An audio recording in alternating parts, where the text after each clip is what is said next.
The kit assembly for the Deluxe Pro single retractor is quick and easy. Begin by removing all parts from the convenient carry case. Next, assemble the shock-corded pole. Insert the pole into the hole located on the base. Gently pull the banner rail up and insert it into the top of the telescoping pole.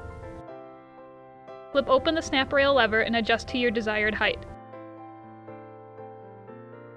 Close the flip lever.